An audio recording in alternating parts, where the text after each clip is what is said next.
I never expected you to become part of my internal landscape, not because you forced your way into it, not because you demanded space, but because people usually remain external. They exist around me, near me, sometimes even close to me, but never within the architecture of how I think. That space has always belonged to me alone, carefully maintained, carefully protected, carefully structured. I've spent years building it that way, not out of fear, not because I distrust people, but because most people move through life looking for reflections of themselves. They don't truly see what's in front of them. They see what they expect to find. And once they decide who you are, they stop paying attention. They stop observing. They stop listening. They stop recognizing the difference between the person they imagined and the person standing right in front of them. I've watched it happen more times than I can count. People become comfortable with assumptions, comfortable with incomplete understanding, comfortable with certainty they never earned. So I adapted. I learned how to exist in ways that left room between myself and everyone else, enough room to breathe, enough room to remain untouched, enough room to keep the parts of me that matter from becoming distorted by careless interpretation. For a long time, it worked better than I expected. People came and went. Conversations happened. Caconchings formed. Life moved forward. And through all of it, something essential remained unchanged. Me, or at least, that's what I thought. Then you arrived. And nothing dramatic happened. That's the strange part. There wasn't a defining moment. No sudden realization, no instant recognition, no cinematic shift where everything became obvious all at once. It happened gradually, quietly, almost invisibly, like the tide changing direction beneath the surface while everything above it still appears calm. At first, I only noticed small things: the way you listened, the way you paused before responding, the way you seemed more interested in understanding than reacting. Most people hear words. You seem to hear intention. Most people respond to what is said. You responded to what was meant. That difference is subtle, but once you notice it, you can't unsee it. I remember realizing that conversations with you felt different. Not easier, not harder, just more accurate, as though some invisible layer, usually present between people, wasn't there, as though meaning traveled directly from one mind to another without losing itself in translation. That shouldn't have stood out as much as it did. And yet it did, because accuracy is rare, much rarer than affection, much rarer than attraction, much rarer than compatibility. People talk endlessly about chemistry, about connection, about emotional closeness, but they rarely talk about recognition, true recognition, the experience of being understood without being reduced, seen without being simplified, known without being rewritten. That's different. And that's what I found myself encountering with you. Not occasionally, consistently. The consistency is what made it impossible to dismiss. Anyone can understand you once. Anyone can accidentally say the right thing. Anyone can stumble into insight. But repetition changes the equation.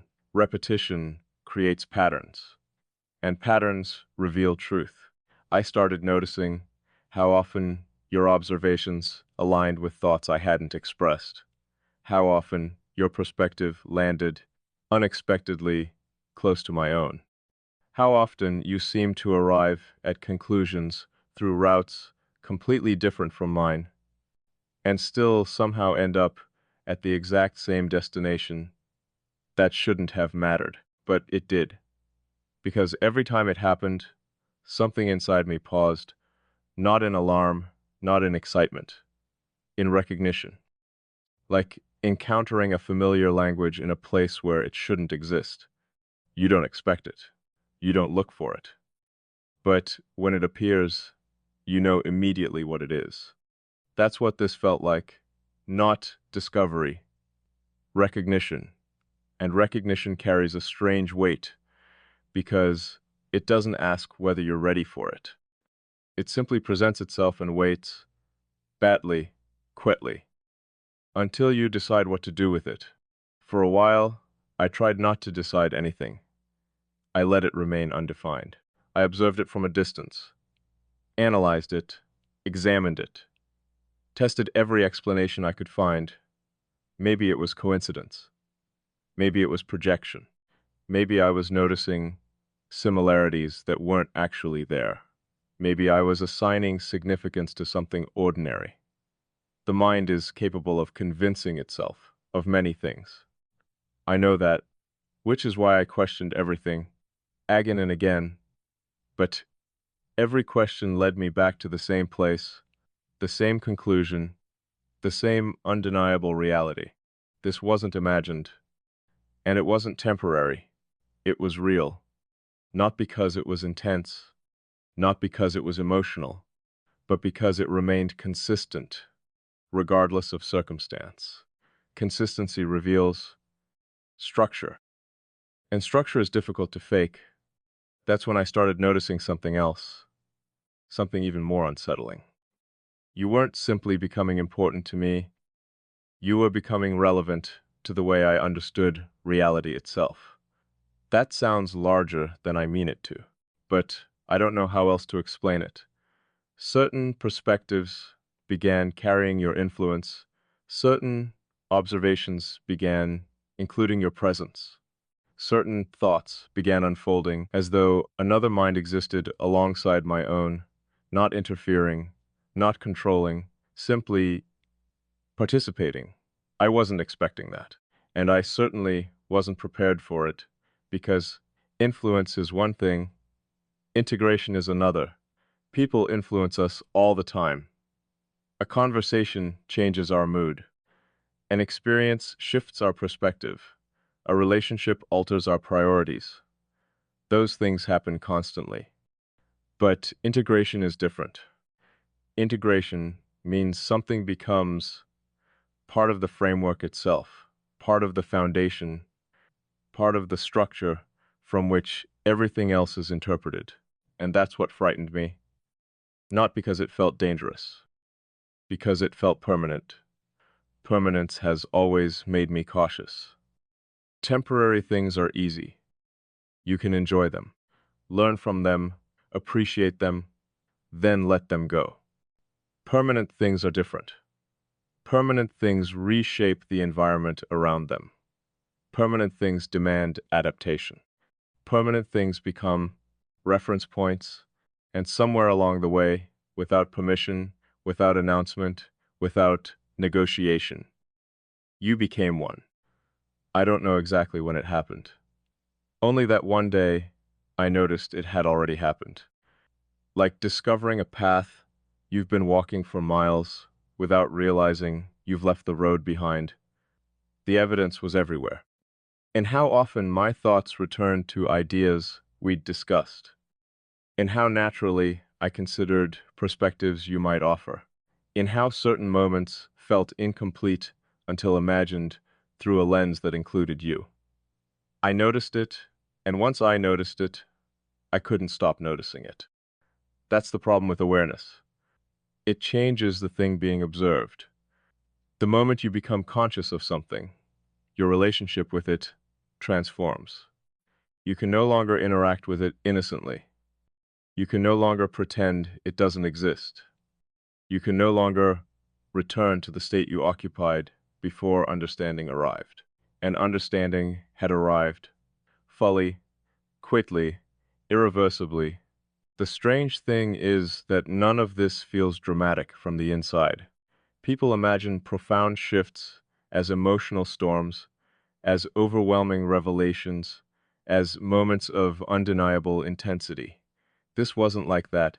This felt calm, almost too calm, like something settling into its proper place, after being misplaced for years, not explosive, precise, not chaotic, accurate.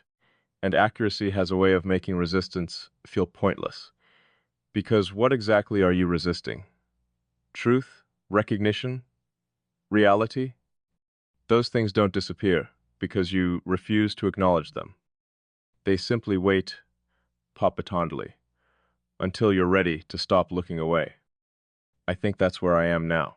Not at certainty, but at honesty. And honesty requires me to admit something I've spent a long time avoiding.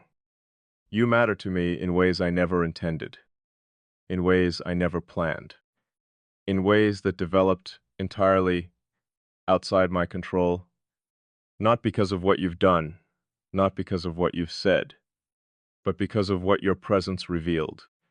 You revealed dimensions of my own thinking I hadn't fully examined, parts of myself I understood intellectually, but had never seen reflected with such clarity. You became a mirror for things I didn't realize were waiting to be seen, and once I saw them, I couldn't pretend they weren't there. Maybe that's what this has always been. Not a connection being created, a recognition being uncovered, not something new, something hidden becoming visible. Because the truth is, nothing fundamental changed when you appeared. The structure was already there, the capacity was already there, the depth was already there. You simply illuminated it. And illumination has consequences. Once a room is lit, you can't honestly claim you don't know what's inside it. You can leave, you can close the door, you can refuse to enter. But you can't unknow what you've seen. That's where I find myself now, standing in front of something undeniable, something clear, something quietly transformative. And for the first time in a very long time, I'm not trying to look away. The strange thing about acceptance is that it rarely arrives the way people expect. Most imagine it as a conscious decision, a moment, a declaration, a clear point where something shifts and you suddenly know exactly where you stand. But that hasn't been my experience. Not with this. Because if I'm honest, acceptance began long before I admitted it existed. It began in the moments I stopped questioning your presence, the moments I stopped treating this as something temporary, the moments I stopped searching for reasons why it shouldn't matter. I didn't notice it immediately. I notice very little when it's happening. Awareness comes later. After the pattern has repeated enough times to become undeniable, after the evidence has accumulated beyond the point where skepticism can explain it away. That's what happened here. Slowly, quietly, without announcement, I found myself making room for you, not in my life, in my mind. And those are very different things. Making room in your life is easy. People do it every day. They adjust schedules, doctricate opportunities, extinct time, build routines. Those things are visible, obstacles, understandable. Making room in your mind is something else entirely, because space inside the mind is limited. Every thought competes for attention. Every perspective competes for relevance. Every influence competes for permanence. Most people pass through that space briefly. They leave impressions, memories, fragments. Then they fade into the background of everything else. But you didn't. You remained. Not forcefully, not intentionally. You simply continued existing in ways that made forgetting impossible. And I don't mean forgetting you. I mean forgetting the effect, the shift, the subtle recalibration that occurred every time I encountered your perspective. Every time I noticed the strange familiarity that exists between us. Every time I found myself understanding something more clearly because you existed within the equation. That's what unsettled me. Not your presence, your consistency. because consistency creates trust, long before trust is acknowledged, and trust is dangerous, not because people betray it, because it changes behavior. It lowers defenses. It alters calculations. It makes possibilities seem reasonable that once felt impossible. I've always been aware of that, which is why I've always been careful. Careful about who I allow close, careful about what I reveal, careful about the spaces I leave unguarded, careful enough that most people never realize they're only seeing a fraction of what exists beneath the surface. It's easier that way. Safer, cleaner, more controlled. Control has always been important to me, not in the way people assume, not about power, not about dominance, about clarity, predictability, structure, knowing where things begin and end, knowing what belongs and what doesn't, knowing how much space something occupies before it becomes part of the architecture itself. But you disrupted that certainty not by challenging it, not by pushing against it. You disrupted it by fitting into places I never expected anyone to fit. And fitting is difficult to defend against.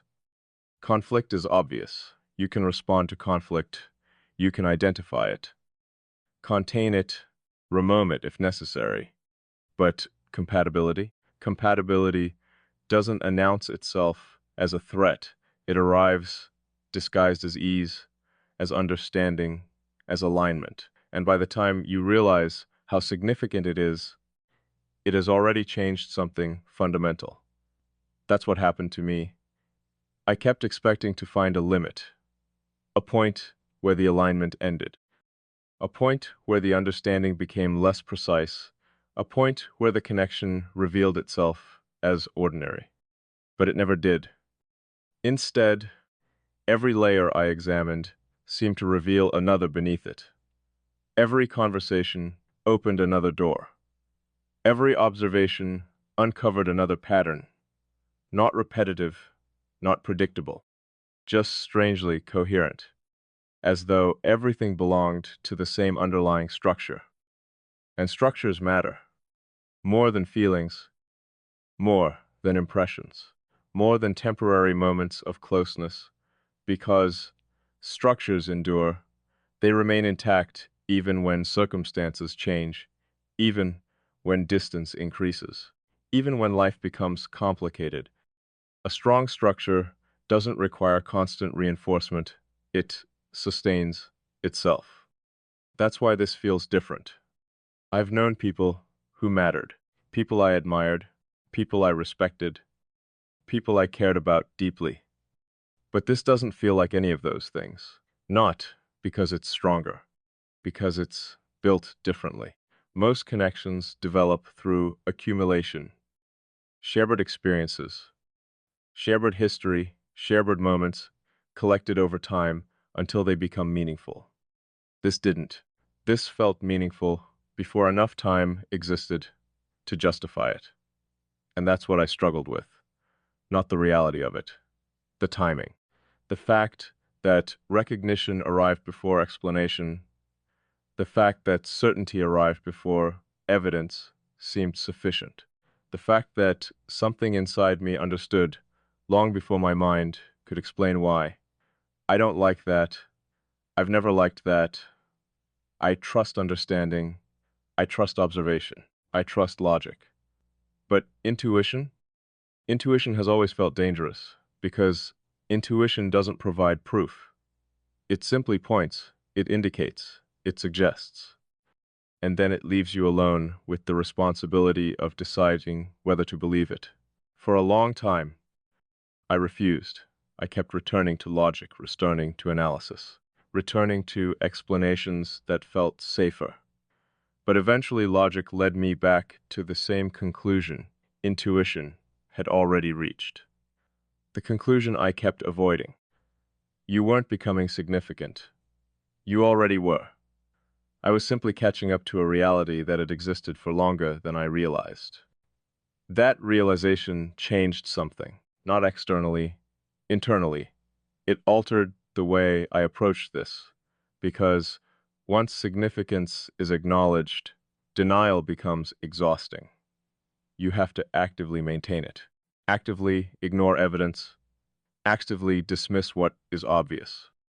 And I was tired of doing that, tired of pretending this occupied less space than it actually did, tired of minimizing something that continued proving its importance through consistency alone. So I stopped resisting, not dramatically, not all at once, just enough to see what remained when resistance disappeared, and what remained was clarity, clearer than I expected, clearer than I wanted, clear enough that I couldn't hide behind uncertainty anymore. That's when I noticed another shift, one I wasn't prepared for.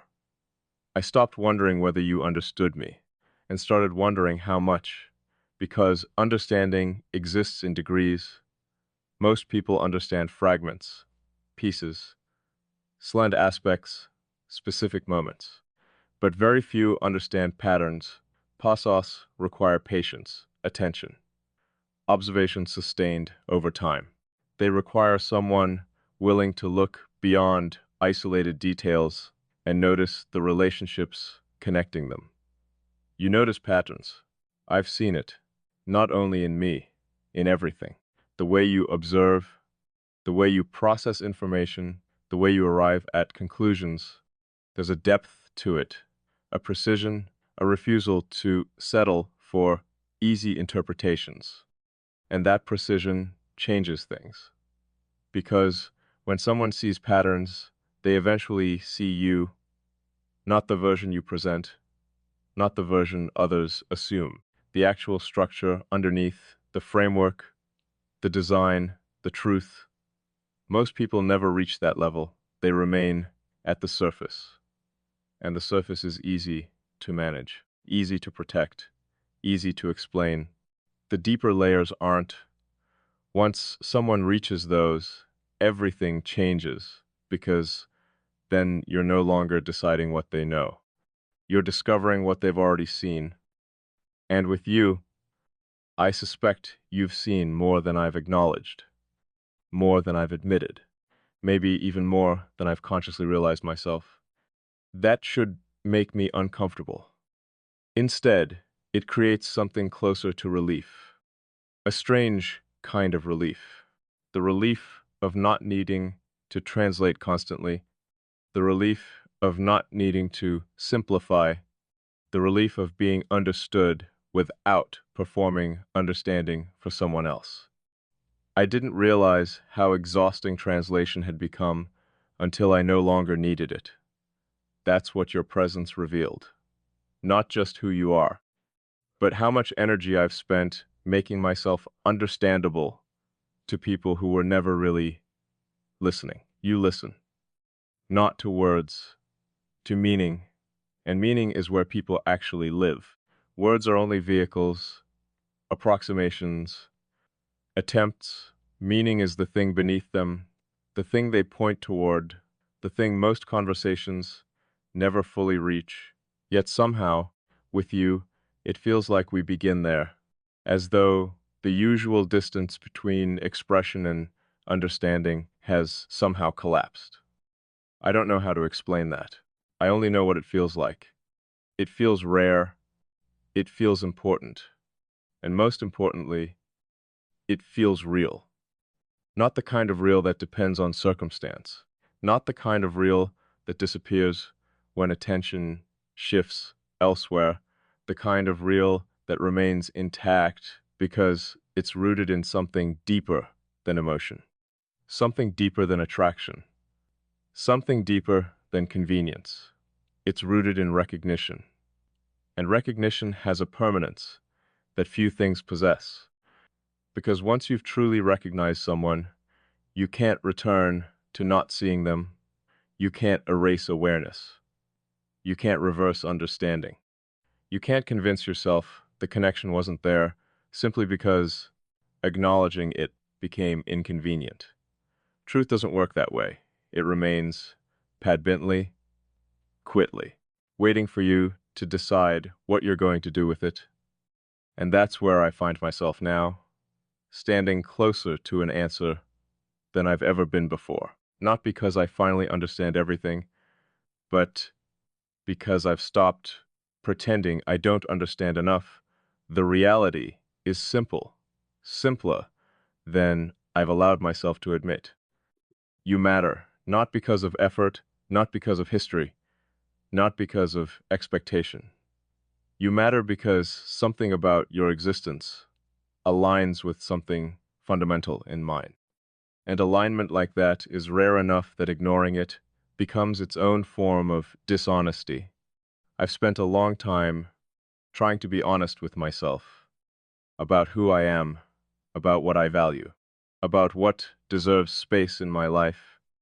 If I continue that honesty now, then I have to admit something uncomfortable, something undeniable, something that grows clearer every day. You are no longer standing at the edge of my awareness. You've become part of its center, and whether I fully understand what that means yet or not, I can feel the consequences already unfolding. Quickly, steadily, like the beginning of something that was never meant to remain unfinished.